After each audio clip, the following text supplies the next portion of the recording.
Once again, good morning. I'm Claire Clifford. I'm the Director of People Skills and Culture at AC and EIC, and I'm delighted to welcome you all to the AC webinar, where we'll be exploring and introducing the new right to work checks here in the UK. The purpose of the event is for us to try and unpick the forthcoming changes into the immigration points-based system. And great timing. It obviously kicks in tomorrow, the 6th of April 2022. So this is a brilliant time for people on the call to find out a bit more from the experts who are here today. Without further ado, our experts, as you can see on screen, we have Lee Graham here. He's the External Engagement Team.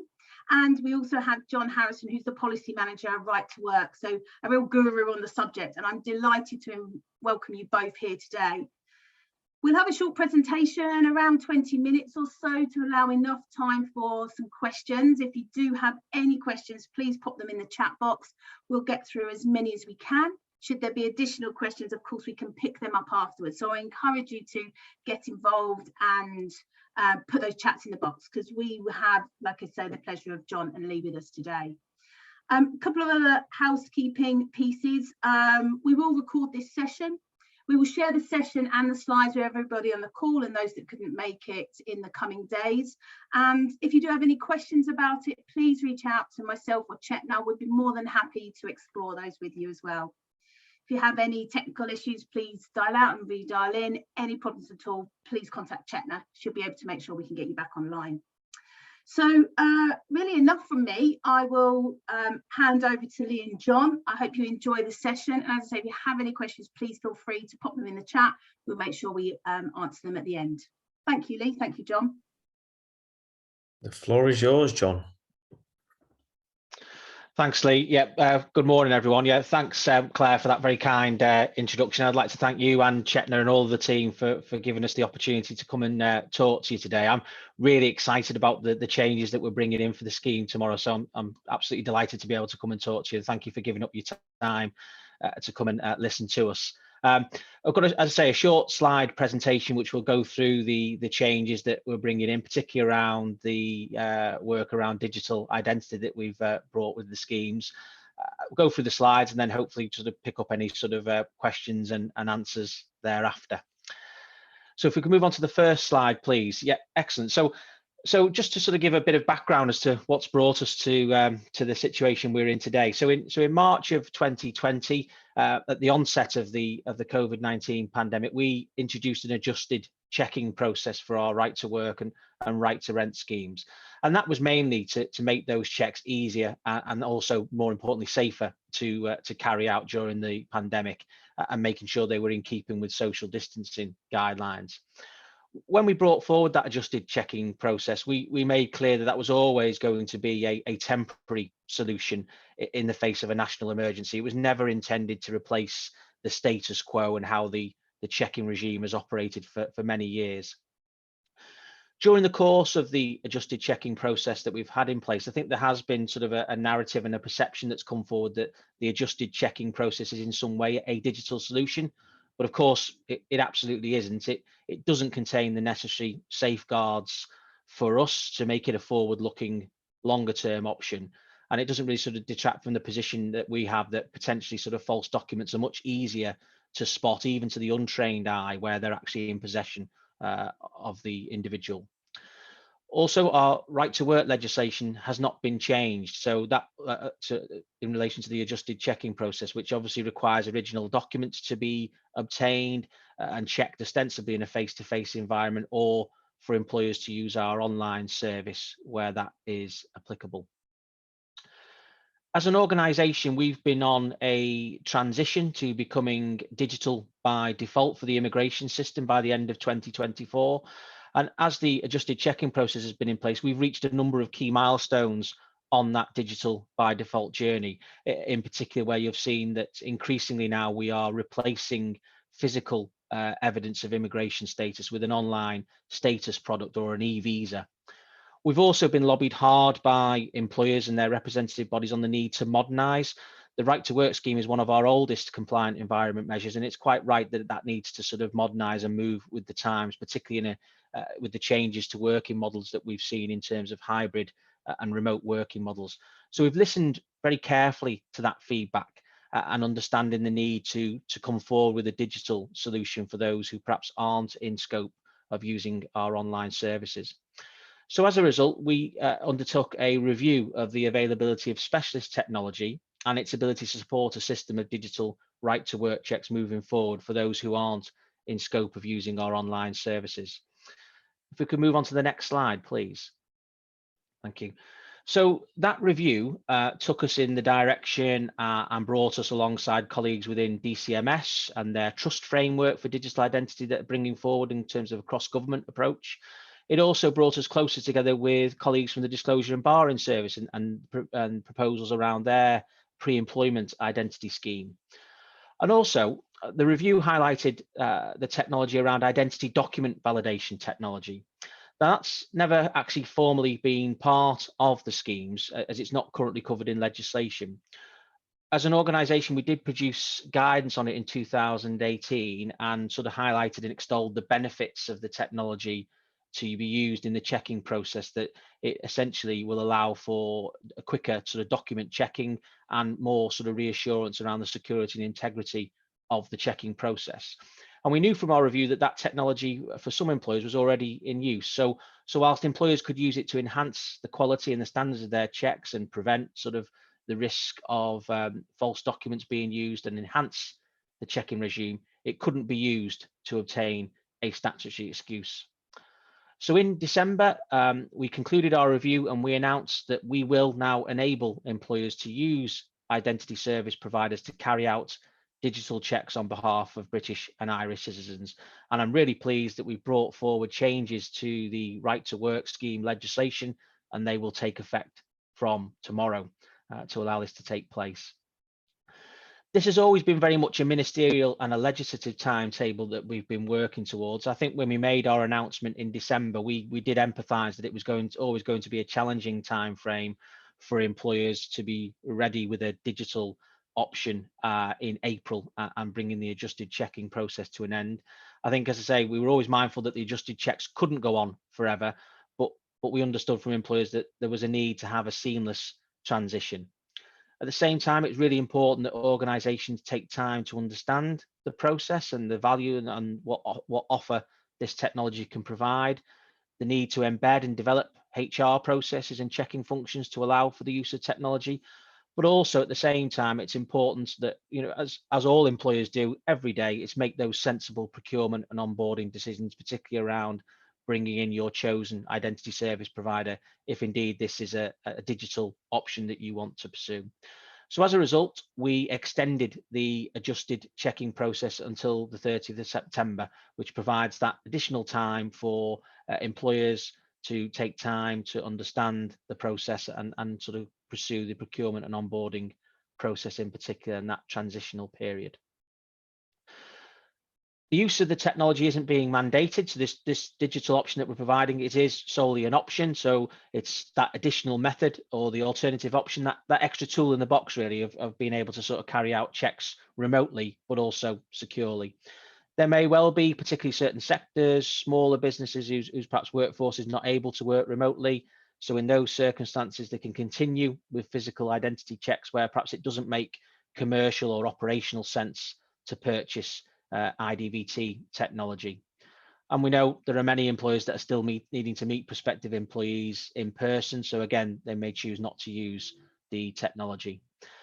And also there may be individuals out there who are coming forward for jobs who perhaps do not wish to or can't use this technology in particular. So they shouldn't be treated any less favourably. And I'm really pleased, as part of the legislative package that we're bringing in from tomorrow, we've also published a updated discrimination code of practice, which gives advice and support for employers on these types of issue. And that was subject to a consultation process, which I was really pleased to see happen.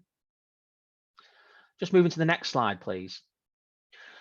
So what are the changes then? So essentially the digital option that we're providing tomorrow via the use of an identity service provider and identity document validation technologies, will allow for British and Irish citizens who hold a current passport, including a current Irish passport card, to be able to upload images of their personal documents via an identity service provider so that their identity can be verified remotely and at the same time they'll be able to prove their eligibility to work to an employer. So that will be instead of presenting physical documents or the need for employers to actually handle and examine those documents. There's a range of technology out there. I think a fine example of the type of technology out there that's in common use is the identity checking app that some of you may well be familiar, that's been used in our EU settlement scheme. So in those circumstances, an individual will take an image of the biometric page of their passport, i.e. the photograph page and the details of their name, date of birth, etc. And will also submit a selfie image, and they'll submit this for checks. And then the technology provider will examine that, and will examine the sort of biometric page, and will also then sort of investigate the information that's held on the chip to verify that that document is genuine and belongs to that person.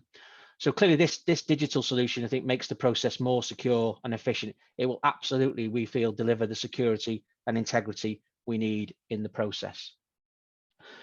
At this point as well, I wanted to make clear the distinction really between proving identity, which is set out in Home Office guidance, or a good practice guide 45 that it's commonly known as, versus sort of the eligibility to work. As you all know, the acceptable documents for proving right to work are set out in our legislation.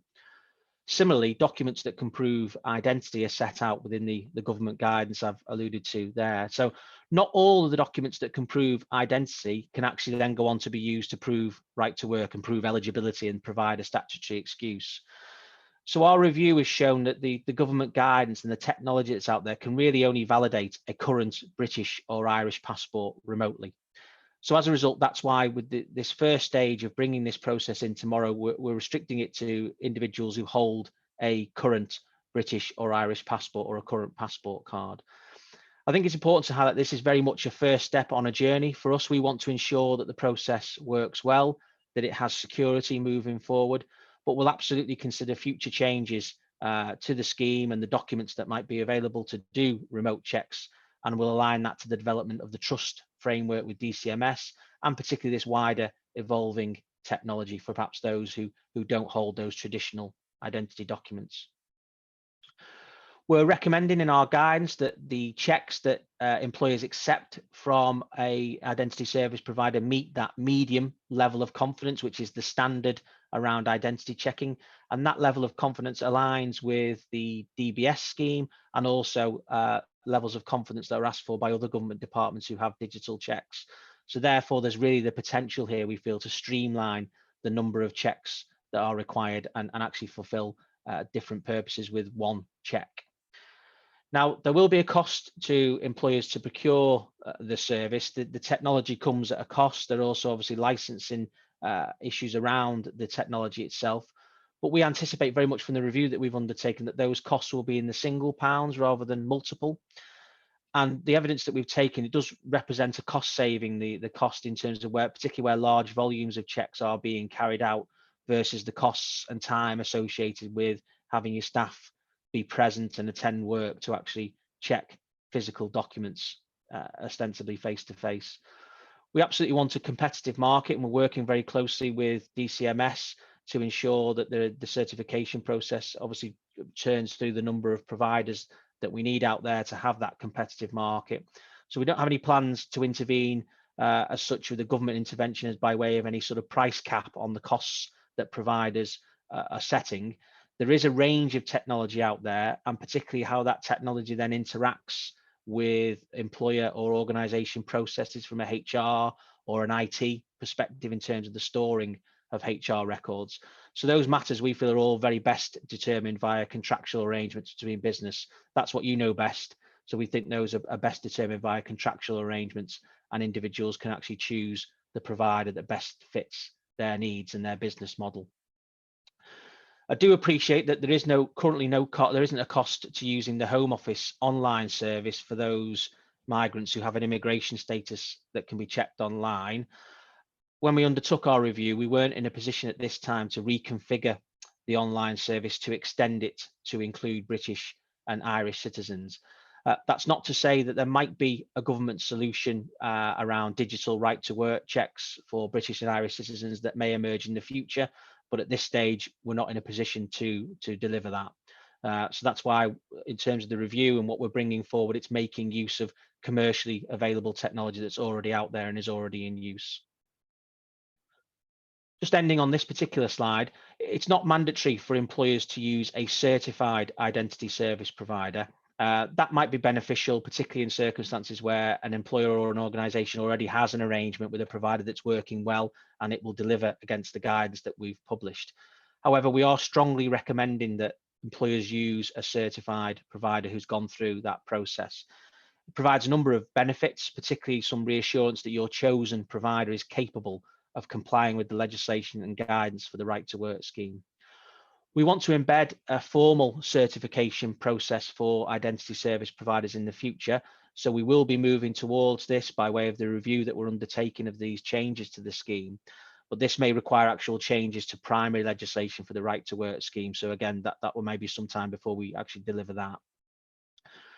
Just moving on to the next slide, please. So where an identity service provider is used, employers will remain responsible for the check and ensuring that they have a statutory excuse. All we're bringing forward with this option is we're enabling elements of the checking process to be delegated in this scenario. Our guidance and legislation have been updated. They're detailed. They contain the necessary steps that need to be fulfilled by the identity service provider and also by the employer to then go forward and have the statutory excuse. So I want to just talk through those basic steps really. So the first one is the employer has to use an identity service provider. That's obviously quite clear, but that identity service provider needs to be able to carry out a check using identity document validation technology, and that needs to be done as per our guidance and legislation. There needs to be an output from that check, and the employer needs to obtain that output. And the output that comes forward from the identity service provider needs to contain the details of the check that has taken place. Importantly, a copy of the document that's been checked so that all of the biographic information, photograph, date of birth is available to the employer. And that needs to be, as I say, retained by the employer. The employer will also need, as they do now, to satisfy themselves that the individual who's gone through the check is the person that turns up for work. That's no different to how normal processes operate currently. And again, that can be done remotely. It doesn't have to be done in person, face to face. And then around retaining that copy, the check. Again, no different to how you would normally operate your processes. Currently, you need to retain a clear, legible copy of the check. It needs to be held securely in a format that cannot be altered. And it also needs to be readily available so that it can be produced in the event of an audit or an inspection, or worst case, and I'm sure that won't happen for anyone on this call, but you were to get a visit from a law enforcement agency. And that check needs to be retained for the duration of employment and for 2 years thereafter. So those are the steps really in terms of the basic steps around how an employer undertakes a compliance check using an identity service provider. If you could move on to the next slide, please. Thank you. So if we fast forward now to the 1st of October and sort of forget about the adjusted checking process, so absent that process, from the 1st of October, there will be broadly 3 ways in which employers can conduct right to work checks. There'll be the manual right to work check where physical documents are checked face to face and those documents are held by the employer.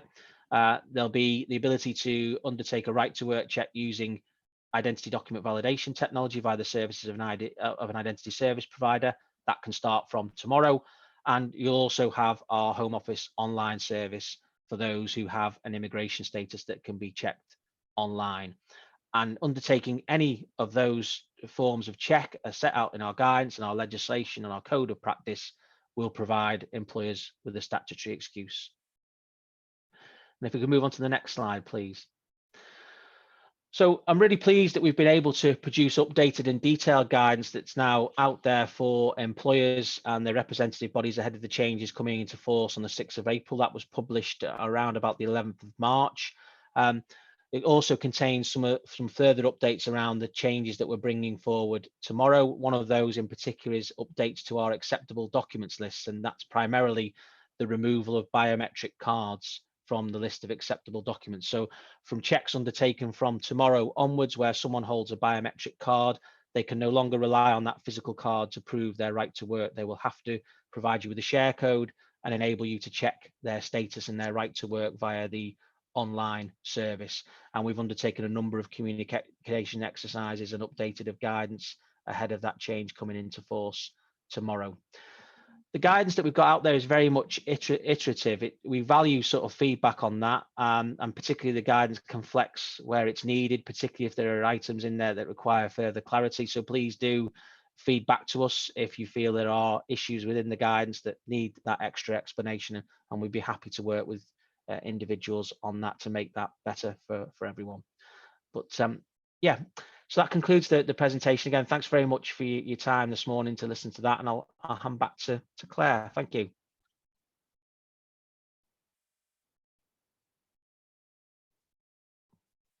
You're on mute there, Claire. I must have pressed my space bar. Sorry about that, everyone. Thank you, John. That was super informative and actually has made some things a little bit more clear in terms of that timeline. So yeah, key date for the diary is definitely that 30th of September piece, and getting some of our key processes, I'd say, in place so that we don't fall through the gaps. I don't know if there's anybody online at the moment that has some questions they would like to ask. If you do, please put them in the chat and we will of course do our best to answer them.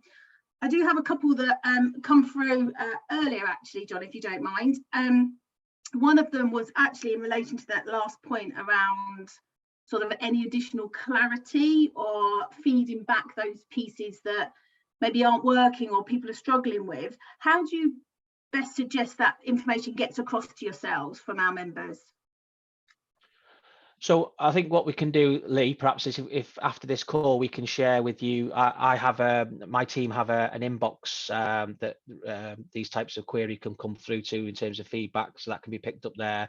So happy to share that with you afterwards, and then Lee, from an engagement perspective, I think also have a similar sort of facility, so we can provide you with those email addresses, and that feedback can be taken forward from there. No, that's super. Thank you. I guess the other question also that came through is you mentioned it a little bit at the beginning around like the digital evolution, and I know COVID has pushed us maybe more quickly and has been a good thing, but do you have any more insights to maybe what might be coming around the corner? Some people have mentioned, if they invest in one of these, I guess, products that you need to pay for, is there longevity there, or should they maybe wait until we see anything else coming down the road? Yeah, it's a challenging one, that one. I think for us, as I said in the presentation, I think we're absolutely committed to bringing forward a certification process. So in that regard, people might say, well, why do I need to go for the certified provider and bear the cost of that if certification isn't mandatory? But it does provide a number of benefits. And as I mentioned earlier, it's highly likely that we will embed a formal certification process into the legislation, but that may need changes to primary legislation. So at this stage, we're not there yet, but that might follow potentially from sort of next year onwards. And similarly, I know the sort of trust framework that underpins the certification process for providers who are making secure digital checks, again, there is an intention that that will be brought into legislation in the future. So again, that will also then embed a lot of the fundamental principles that we're bringing forward with this process now currently. So I hope that provides some reassurance around investing in this now and what might be sort of around the corner. Brilliant, thank you. I can see another question that's coming to the panelists around contractors. And is there opportunity for you to provide any clarity around subcontracting and the responsibility to carry out those checks?